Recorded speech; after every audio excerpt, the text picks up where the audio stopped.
Welcome to the Three Martini Lunch. Grab a stool next to Greg Columbus of Radio America and Jim Garrity of National Review. Three Martinis coming up. Hey, really glad you're with us for the Monday edition of the Three Martini Lunch. Happy Martin Luther King Day. We have good, bad, and crazy martinis for you today, which we'll get into in a moment. But Jim, we are happy to report that on Wednesday, we will have our second ever guest on the Three Martini Lunch. And for those of you getting nervous, no, this is still not something we're planning to make a regular part of the podcast, but when opportunities present themselves, we are going to take them. This is another prominent figure who we think has something to add to the conversation, who's not, prominently featured in the conversation these days, but has a wealth of experience, both foreign and domestic, to shed some light on important issues of the day. We'll give you a couple more clues tomorrow, but I think that's a pretty good whetting of the appetite today, wouldn't you say? It's a good way of putting it, Greg. This is not Bob Costas again, in case you're thinking we're going to, do this to you a second time. Although we'd certainly like to have Bob on the program some other time. No, this is someone I think, Greg, you and I are generally fans of, with maybe one or two glaring exceptions in the past.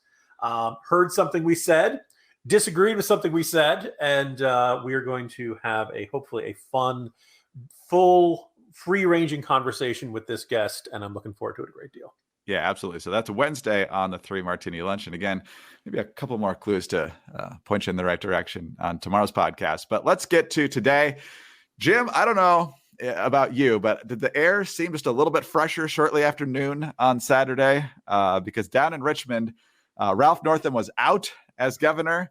Glenn Youngkin is in, Winsome Sears in as lieutenant governor, Jason Miyares in as attorney general, and it did not take long for the difference to show. Miyares is already suing over vaccine mandates. Youngkin signed a slew of executive orders, one ending the mandate over masks on kids in schools. He's also banned the teaching of critical race theory, and he's got an ambitious agenda. I liked his inaugural speech. I thought it was uplifting and unifying, but also pointing out, I did get elected for a reason. And part of that is to infuse more freedom into the Commonwealth. And parents, you're the ones that put me over the top here. And you are going to have a larger stake in your kids' education. Well, the deep blue parts of Virginia, not liking the mask order very much. Arlington saying it's not going to change. Others saying that they are going to evaluate. I think that's where Fairfax is right now. Alexandria stirring the pot and saying, oh, yeah, we're going to actually make the mandate tighter. What do you think about that, Glenn Youngkin? So, Jim, I don't know how this is going to get sorted out. I assume it's headed to court, but it's a new day in Virginia. And Glenn Youngkin, much to the consternation of liberals, is planning to follow through on what he promised to do. Yeah, I was going to say the indisputable good news is Glenn Youngkin is moving quickly and resolutely to deliver what he promised. This is generating a really strong pushback, particularly in my neck of the woods. In fact, this just handed to me, Greg, in Alexandria. Kids are now required to wear a full chem biosuit all day long. That's a big upgrade there. A bit more seriously, I think this is going to go to courts. I think they'll probably get an injunction, and I think, as much as I do not like to admit it, the Virginia state legislator, including L. Luis Lucas, tweeting, "Cry harder, governor, please retweet this before we drown in these tears." Hey, Greg, remember when being immature and obnoxious on Twitter was the worst thing a lawmaker could do? Definitely. From 2017 to 2021, that was something they could, nobody was ever supposed to do. Okay, just checking.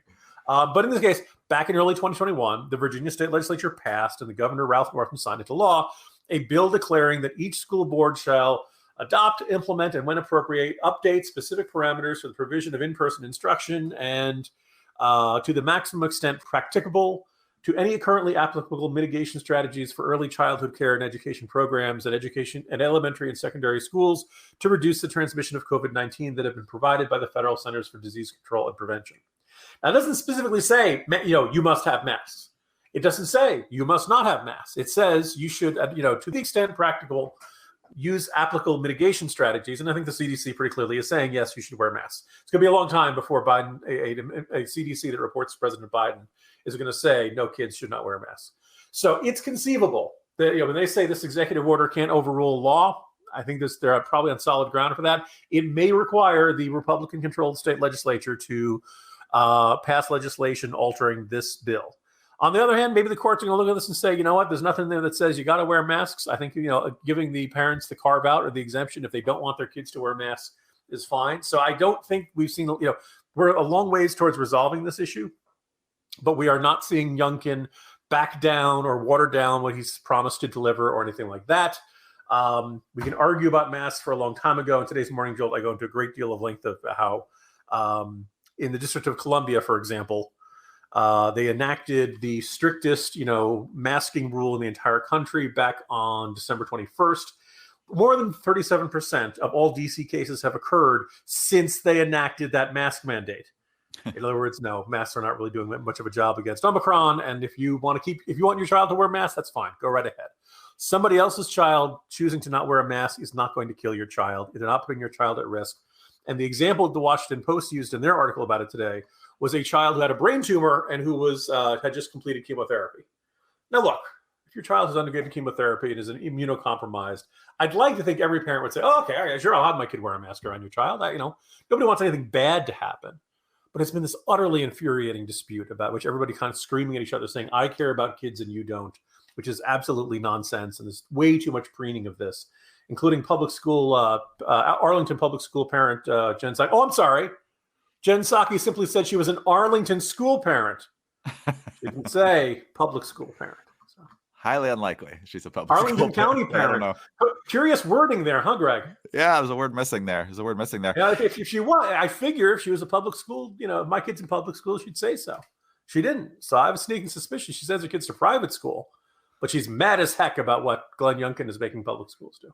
Okay. Yeah, it's a tough fight. I'm generally a fan of local control. So, local officials over state officials over federal officials. But, there's nothing more local to a student than their parents.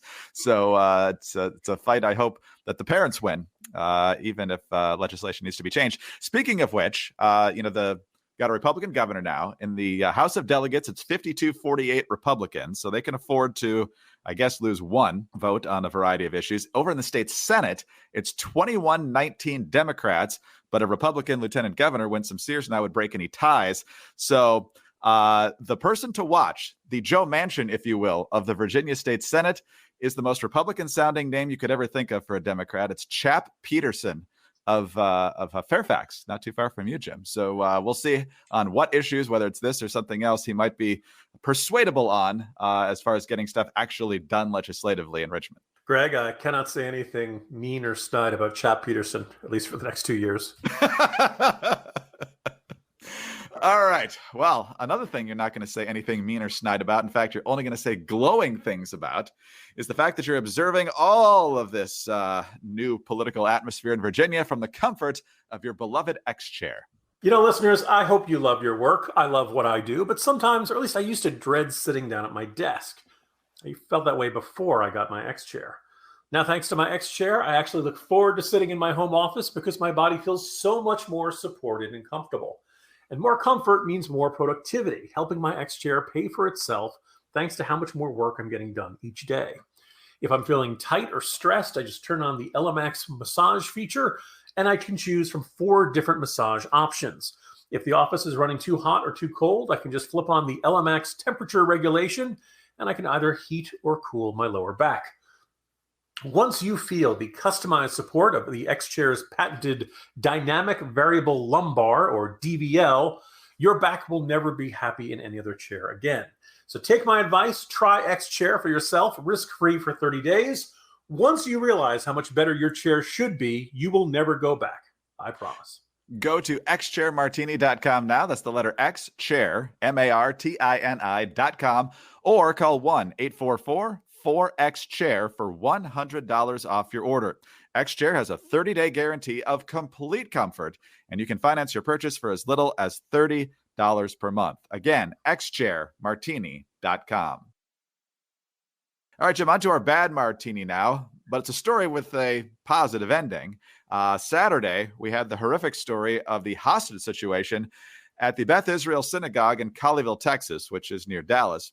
And as details got out before the hostage situation was resolved, it was bizarre once again and infuriating how the left and the media try to paper over what seems to be fairly obvious here. The person who took the hostages was a person by the name of Malik Faisal Akram. And the media simply referred to him as a person with a British accent or a British citizen. Why would a Malik Faisal Akram be hostile at a Jewish synagogue? Well, as of Saturday night, the FBI certainly couldn't figure it out. Here's their special agent in charge. After the whole situation was done, everyone thankfully released safely. So the law enforcement certainly doing a good job on that front. The hostage taker shot to death. Not sure whether it was by his own hand or by authorities. But here's the FBI throwing up their hands as to a motive. We do believe from our engagement with this subject that he was singularly focused on one issue, and it was not specifically related to the Jewish community. But we're continuing to work to find motive, and we will continue on that path. Not to be outdone, here's Joe Biden on Sunday, still not sure. He said it's a horrible situation, but we just don't know enough. I don't think there is sufficient information to know about why he targeted that synagogue, why he insisted on the release of someone who's been in prison for over 10 years, why he was engaged, why he was using anti-Semitic and anti-Israeli comments. We just don't have enough facts. And then finally, late Sunday night, the FBI saying in a statement, this is a terrorism-related matter in which the Jewish community was targeted and is being investigated by the Joint Terrorism Task Force. Now, this person who was the hostage taker was doing it to call attention to the desire to get someone released. It's a person who's been in custody for a long time named Afia Siddiqui, a Pakistani neuroscientist who was described as an al-Qaeda operative and facilitator back in 2004 and has been in prison since 2010 on charges related to the attempted murder and assault of U.S. Officers and employees in Afghanistan 2 years before that. So, Jim, it's good that the FBI has finally trickled to the truth here, but kind of mysterious yet again that they're very, very slow to come to the obvious conclusion in some of these cases. Greg, longtime listeners will think back to the infamous Disney CTU episode around the timing of the Pulse nightclub shooting.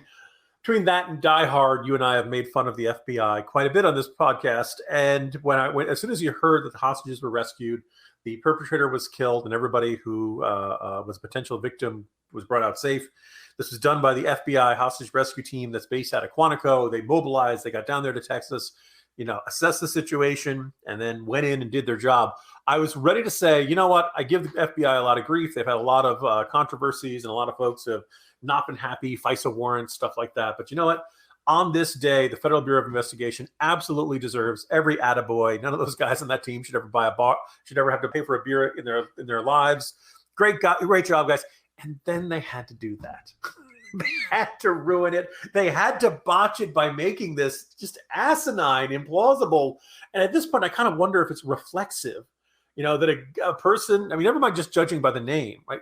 They're calling for the release of an al-Qaeda, a person who's associated as an operative for al-Qaeda, and they take hostages at a synagogue. Gee, do you think anti-Semitism or jihadism or Islamism could have anything to do with this? Does this seem, maybe he was just driving around Texas and he was looking for a church and he just couldn't find a church. He just had to go to one. He just, I'm going to have to make do with a synagogue here in Texas or something like that. Absolutely just otherworldly and so infuriating. And I think this really, lots of folks started thinking about the guy who drove his truck into the parade last month up in Wisconsin. The sudden lack of interest in what the motivation was and what was the driving force behind this, and the contrast to that when compared to other indisputable acts of terror and other disputable acts of attempt to intimidate and attempt to lash out at others. Of course, we can all see the ludicrous double standard here. It's really infuriating. I'm glad the FBI updated the statement and acknowledged the obvious. But ironically, considering our past discussion of the Pulse nightclub shooting, the guy who did the Pulse nightclub shooting was telling the 911 operator that he called into that he was the one doing this, and he was doing this in honor of ISIS, and he pledged his life to ISIS. And it took forever for the FBI to say, yeah, this was jihadism. It's really an infuriating habit of the organization. It's happened too many times to believe that this is accidental. And I think this sort of thing only fuels public fear, public paranoia.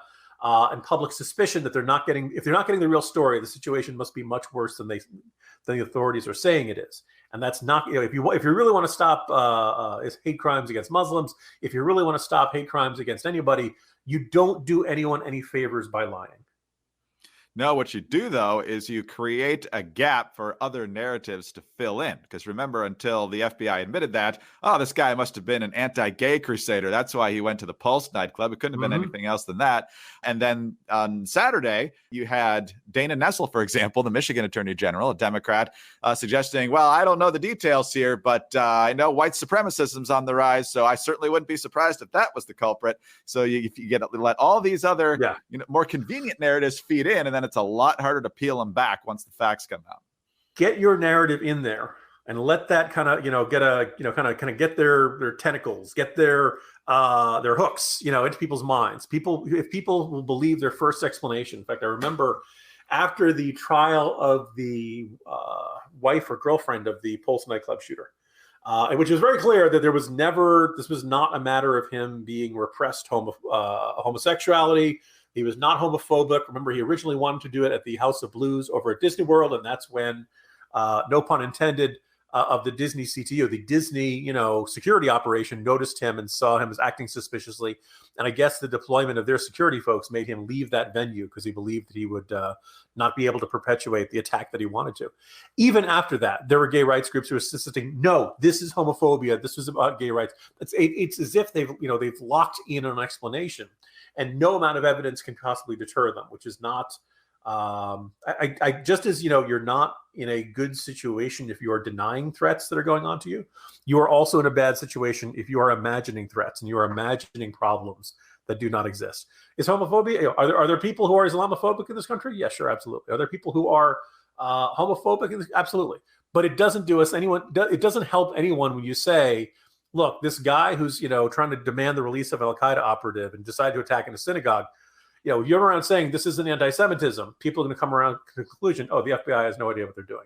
Excellent point, Jim. And it's we've gotten to the point now. Every these mass shootings is horrific, but we've gotten to the point now where folks don't even pay that much attention to the lives that are and the families that are completely shattered by this. It's who is he? What are his demographics? What are his politics? And that's all a lot of people watch for once these horrific stories start to unfold. So hopefully we can get away from that in this country. Let's move on to better news. And that's that if you need a break from this constant narrative building, regardless of the facts, you need a break, take a nap on a MyPillow or on Giza Dream Sheets or both. Use the MyPillow towels or do what I'm doing right now. Wear the new My Slippers. Absolutely love the new My Slippers. And right now, they're on sale at a fantastic deal. If you use our promo code MARTINI at MyPillow.com, you can get 40% off the new My Slippers. Now, these slippers took 2 years to develop to ensure the highest quality and comfort. They're designed to be worn all day, indoors, outdoors, wherever you like. They're available in moccasin or slip-on style, and they come in a variety of colors and sizes. The My Slippers are made with quality leather suede and the exclusive 3-tier cushioning system. This includes the MyPillow patented fill, the impact gel, and the memory foam. For a limited time, MyPillow is offering 40% off the new My Slippers. Go to MyPillow.com and click on the radio listener square, then enter the promo code MARTINI or call 800-874-0104 and use the code there. Now, while you're there, take advantage of the deep discounts on all MyPillow products, including the Giza Dream bed sheets, the MyPillow mattress topper, and the MyPillow towel sets. You can only save that 40%, though, on the new My Slippers with our promo code MARTINI. So please use the code MARTINI, when you call 800-874-0104 or at MyPillow.com.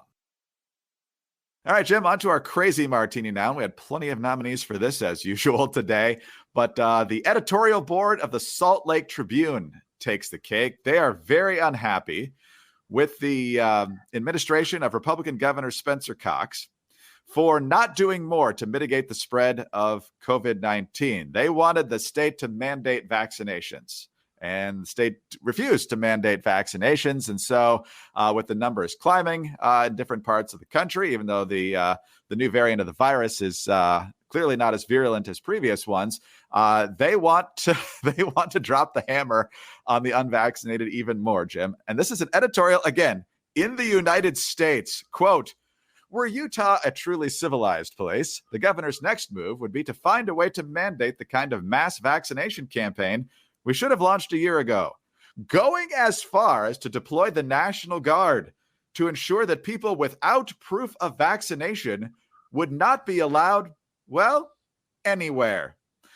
Jim, again, if this is your plan to encourage people to do what you want them to do, you're going about it exactly wrong. The people who are trying to, again, continue with the same narrative, even though the facts are different this time around, are driving themselves insane. And the rest of us are probably not far from joining them with this kind of rhetoric. You know, Greg, my first thought is this has got to be some sort of Jonathan Swift, a modest proposal, ludicrous parody of pro-vaccination arguments that is so over the top, and it's meant to be ridiculous, that it's meant to illustrate how insane some people will go in terms of promoting vaccinations. And then when that was not the case, I started thinking, did they put this out there knowing it was so insanely provocative and outrageous that it would generate a huge reaction? And I'm guessing that probably the Salt Lake Tribune, I bet you that editorial has gotten more traffic than almost anything else on the Salt Lake Tribune they've done. People just aren't that into the Utah Jazz these days, right? You know, it's been a long time since you and I have discussed anything else that's been in the Salt Lake Tribune, if we've ever discussed this before. Most people pay no attention to the Salt Lake Tribune. So the idea is you put this idea out, all of a sudden now, you know, coast to coast, people think, oh my God, did you see what they wrote in their editorial? What's wrong with these people? But I think the third possibility here is that they actually believe what they say. I think that's actually the scariest option. And it makes me say, I'd really love to see a poll, not just for this proposal of, you know, should states deploy the National Guard to ensure that people who do not have proof of vaccination are not allowed anywhere.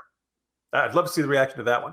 And the second question I'd like to see people ask questions on is, do they believe the federal government or state governments should use do you think the government should have its authority to force you to take a vaccine that you do not want to take?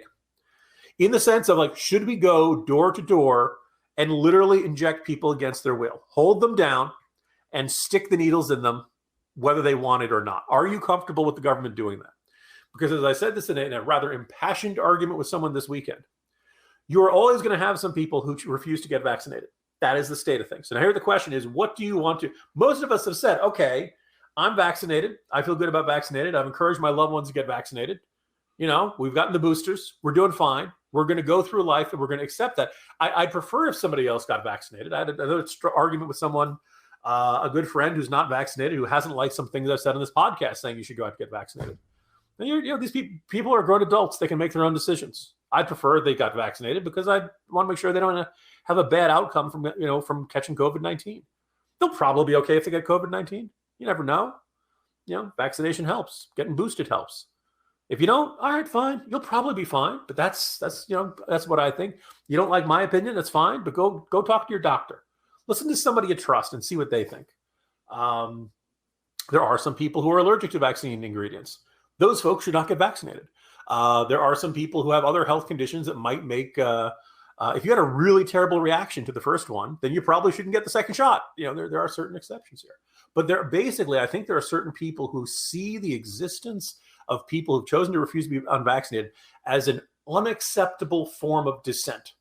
And they believe that the purpose of government is to make us do things that are in our own interest, that are for our own good, whether we want to or not. That is not the relationship between the government and the citizenry. That might be the relationship between a parent and a child. That's why I never like these metaphors of, you know, so-and-so is the national father or something like that. No, you're not. Free people do not need the government to be mommy and daddy.